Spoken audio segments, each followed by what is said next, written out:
As an Israeli prime minister, one of Sharon's strategic decisions was to establish a close and intimate relationship with the United States administration, but it didn't always go so well. I-24 News diplomatic correspondent Tal Shalev portrays the relationship between Sharon and former U.S. President George W. Bush.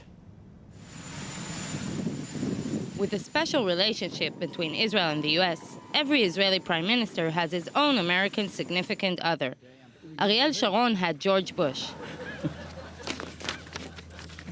What started out on shaky ground turned out to be a flourishing relationship in what many define as the golden age of the U.S.-Israel relationship. Sharon and Bush had a promising start.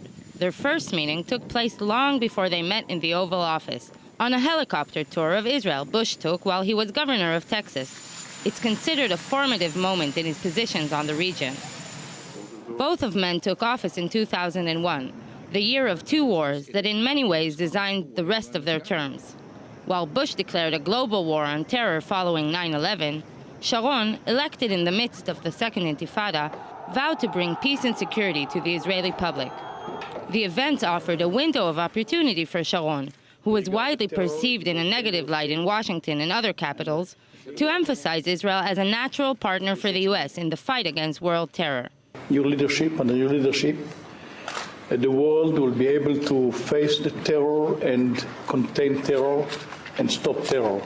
Despite the shared enemy, the early relationship during the Second Intifada was anything but harmonious, marked by episode after episode of discord.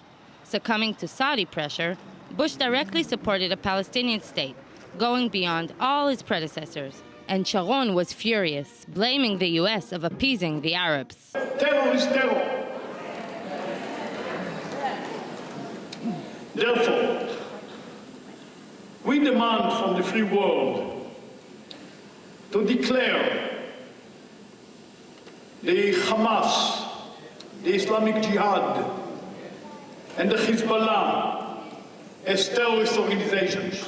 The administration, on its side, was adamant at first against Israel warfare in the West Bank and opposed targeted killings of Palestinian leaders as well as the sieging of Palestinian cities. I meant what I said to the Prime Minister of Israel. I expect there to be withdrawal without delay. Nevertheless, as time passed, then Palestinian President Yasser Arafat's failure to stop terror and the concurring attacks and bombings on Israeli citizens led the administration to adopt the Israeli position, deciding to close the door on Arafat's leadership. I call on the Palestinian people to elect new leaders not compromised by terror. The Rose Garden speech is considered a tipping point in the couple's relationship. After that, Sharon accepted Bush's roadmap for peace and announced his commitment to creating a future Palestinian state.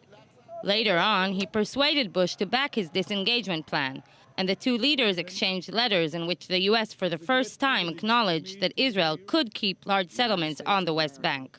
I know it was hard, but I admire your courage. Bush and Sharon were an odd couple, and things could have gone either way. But in the end, the direct talk, political charisma, persistence, and above all, aligned hawkish ideological view succeeded in creating an unprecedented, vital relationship between Israel and its closest ally, one that today many might miss.